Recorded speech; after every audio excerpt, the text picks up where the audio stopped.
25 जून 2025 रोजी बुधवारी पहाटे सोलापूरहून मुंबईला जाणाऱ्या एसटी महामंडळाची लाल परी पुण्याच्या दिशेने येत असलेल्या कंटेनरवर समोरासमोर आदळली।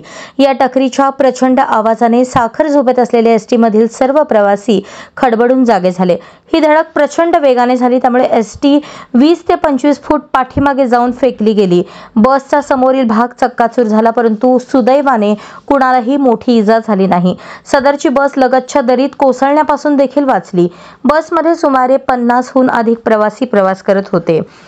त्याच गाडीने प्रवास करत असलेले मुंबई उच्च न्यायालयातील वकील विश्वास देवकर राहणार सोलापूर यांनी सांगितले, अंगावर शहारा आणणारी ही घटना सांगताना त्यांनी परमेश्वराचे आभार मानले।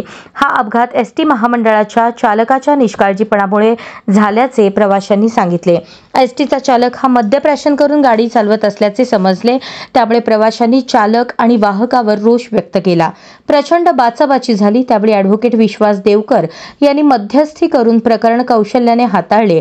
हा अपघात जीवघेणा होता, अनेकांचे प्राण वाचले, परंतु या निमित्ताने एसटी महामंडळाच्या भोंगळ कारभाराचे धिंदवडे निघाले आहेत।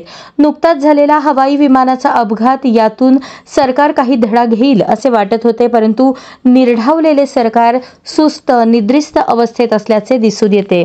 त्यामुळे सामान्य जनता मात्र जीव मुठीत घेऊन जगत आहे।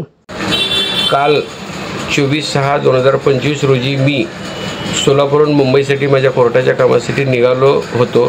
त्यावेळेस सोलापूरहून निघणारी सोलापूर मुंबई ही 2469 नंबर गाडी निघाली असता पुण्यावरून ड्रायव्हर बदलले आणि पुण्यावरून ड्रायव्हर बदलले असताना त्यांचं ड्रायव्हिंग अतिशय खराब होतं, म्हणून एस टीतील 3-4 लोकांनी त्यांना 3 वेळा सांगितलं होतं की गाडी नीट चालव, परंतु तरी त्यांनी दुर्लक्षित केलं आणि शेवटी अपघात हा लोणावळ्याजवळ घडलाच। कारण मुंबईवरून येणाऱ्या समोरासमोर कंटेनरला आमच्या ड्रायव्हरनी धडक दिली आणि फक्त तेवढ्यातून एकच सुदैवानं आमच्या की अचानक ड्रायव्हरनी गाडी थोडीशी लेफ्ट साईडला घेतल्यामुळे ड्रायव्हरच्या साईडचा हा जो दणका बसला तो थोडासा कमी बसला आणि त्यामुळे एस टीतील सर्व प्रवासी वाचले। एस टीमध्ये जवळजवळ 50 ते 55 प्रवासी होते आणि तशा परिस्थितीत त्या एवढा जोरात धक्का लागला की त्यामुळे आमची एस टी चक्क उडून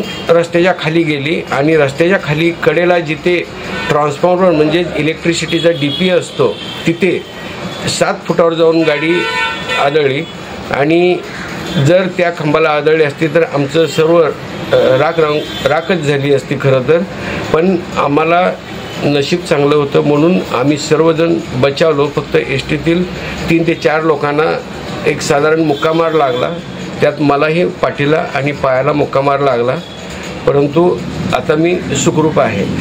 धन्यवाद।